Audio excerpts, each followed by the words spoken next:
Saudara, terima kasih Anda masih bersama dengan kami tentunya di obrolan pagi, dan masih bersama dengan kita. Beliau ada Koordinator Bidang Pengembangan Program FPRB Kota Yogyakarta, ada Dr. Engineer Gregorius Sri Wuryanto MArts, dan juga ada Koordinator Bidang Advokasi Regulasi dan juga Kebijakan FPRB Kota Yogyakarta. Ada Bapak Haris Syarif Usman SHMKN.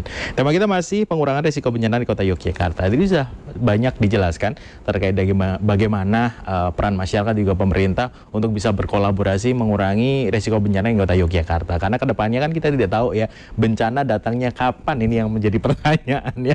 Baik, kita ke Pak Greg nih, Bapak. Tadi sempat dijelaskan juga ya terkait dengan sedang dibangun beberapa teknologi untuk kayak semacam mengatasi akan datangnya bencana di Kota Yogyakarta kayak gitu. Nah, ini apakah ada sistem sendiri nih terkait dengan peringatan dini, entah itu untuk gempa atau untuk erupsi kayak gitu? Ya, sebenarnya di banyak perguruan tinggi juga mereka memproduksi banyak alat ya untuk early warning system gitu ya. Nah, ini yang perlu disosialisasikan dan mungkin juga perlu dukungan sponsor untuk dikembangkan dan menjadi bagian dari ekosistem pencegahan bencana atau pengurangan risiko bencana. Sehingga dalam hal ini peran dari Pentahelix ya, tidak cuma pemerintah tapi juga dunia usaha, dunia kampus atau akademisi gitu, kemudian masyarakat, komunitas, media. Ini juga penting. Jadi sosialisasi ini yang rutin kayak kita ngobrol seperti ini kan sangat dibutuhkan oleh masyarakat, sehingga pengetahuan atau literasi kebencanaan juga sosialisasi alat misalnya atau teknologi untuk early warning system itu bisa juga sekalian disampaikan.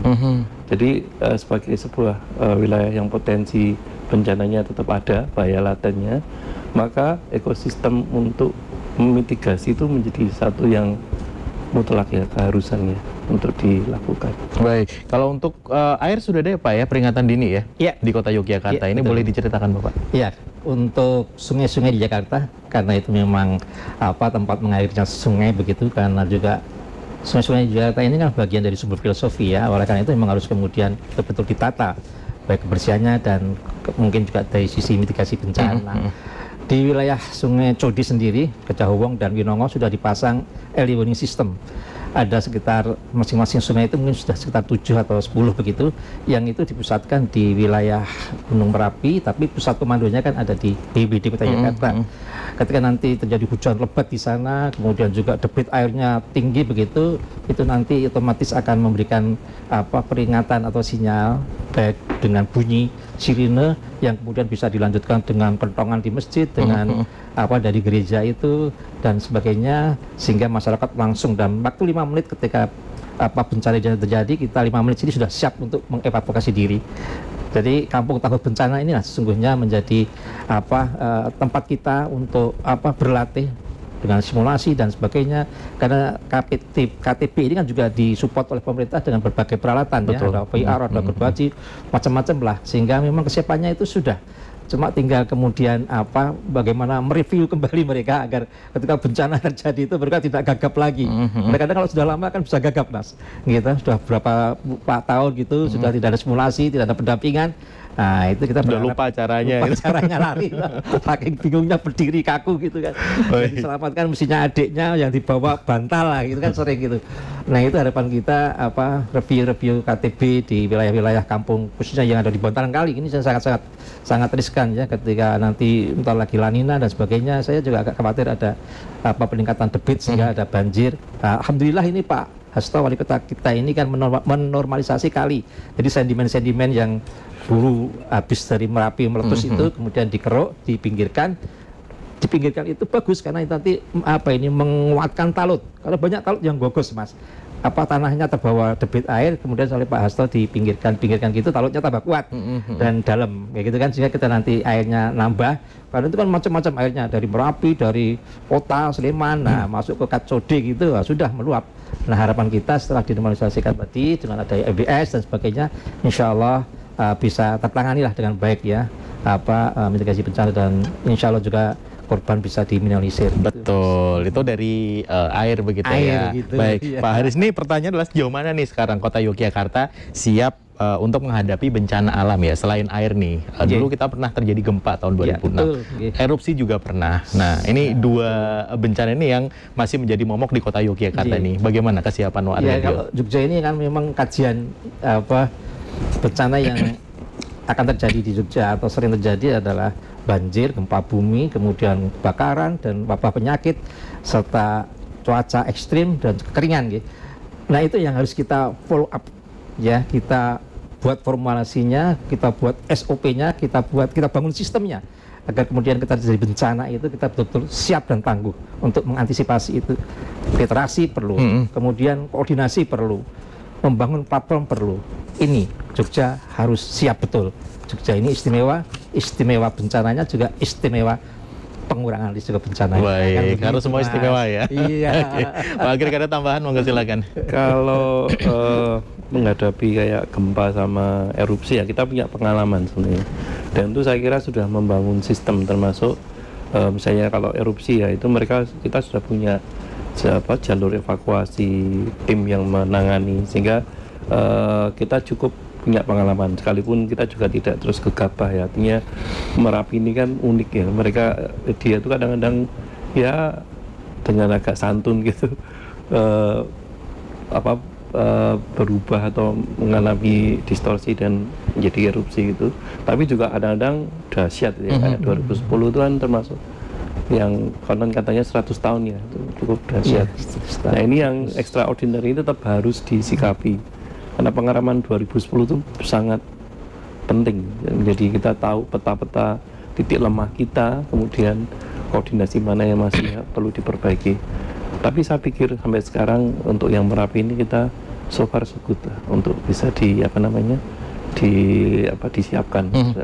Kalau gempa ini memang agak unik ya, kita nggak bisa memprediksi secara pasti kapan. Kalau Merapi masih bisa dengan gejala-gejala perubahan perilakunya itu masih. Tapi kalau gempa ini praktis kita hanya berharap ini hak prerogatif semesta ya untuk melakukan ini. Kita tidak tahu. Cuma kita memang punya pengalaman ketika terjadi kondisi extraordinary di Bantul waktu itu.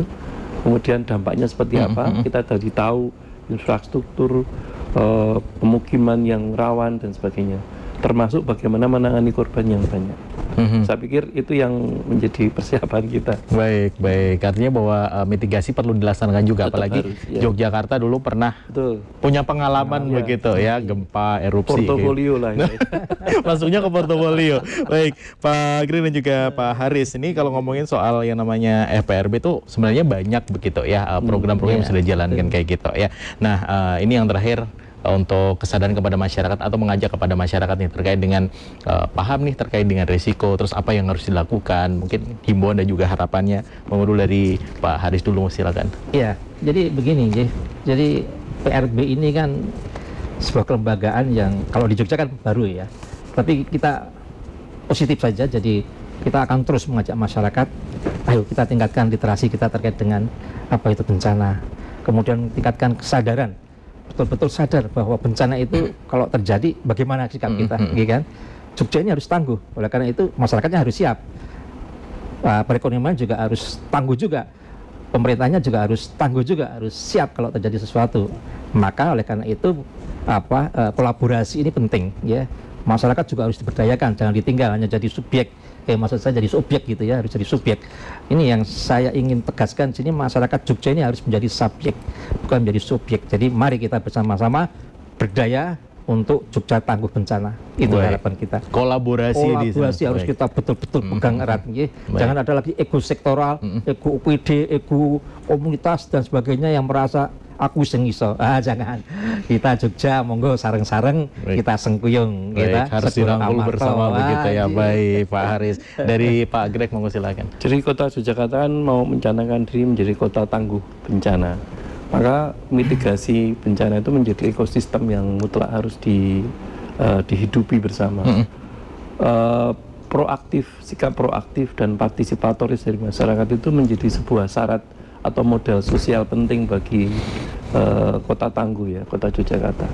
Maka saya berharap semua pihak, terutama masyarakat, untuk mau diedukasi untuk meningkatkan pengetahuan dan kompetensi ketika terjadi bencana, sehingga peran serta mereka itu secara konkret bisa dirasakan. Prinsipnya adalah menolong orang lain pada saat bencana itu adalah menolong diri kita sendiri. Jadi semangat ini yang menjadi dasar terbangunnya trust dan kolaborasi yang konkret. Syukur-syukur pemerintah bisa mengorkestrasi ini semua agar tercipta iklim yang lebih kondusif dan kesadaran tentang mitigasi. Jadi bencana itu bukan sesuatu yang ditakuti, tetapi sesuatu situasi yang akan menjadi kesempatan kita lebih kreatif untuk berdaya guna dan bisa menjadi lebih cerdas. Baik, terima kasih Pak Greg dan juga Pak Haris sudah hadir tentunya di obrolan pagi. Semoga obrolan kali ini bisa memberikan manfaat kepada masyarakat luas. Ternyata yang namanya edukasi terkait dengan bencana itu harus diterapkan kepada masyarakat juga gitu ya. Dan semoga juga untuk regulasinya segera disahkan ya Pak ya, biar FPRB bisa tetap tangguh di kota Yogyakarta kayak kita. Sekali lagi terima kasih Pak Haris dan juga Pak Greg. Lain kesempatan bisa ngobrol dengan tema yang berbeda begitu ya. Baik, itu tadi saudara obrolan menarik bersama dengan Koordinator Bidang Pengembangan Program FPI Kota Yogyakarta dan juga Koordinator Bidang Advokasi Regulasi dan Kebijakan FPRB Kota Yogyakarta. Pokoknya dengerin dan juga saksikan terus obrolan pagi di Sapa hari Senin sampai dengan hari Jumat dari pukul 10 sampai dengan 11. Saya Wana Gastia, sampai jumpa.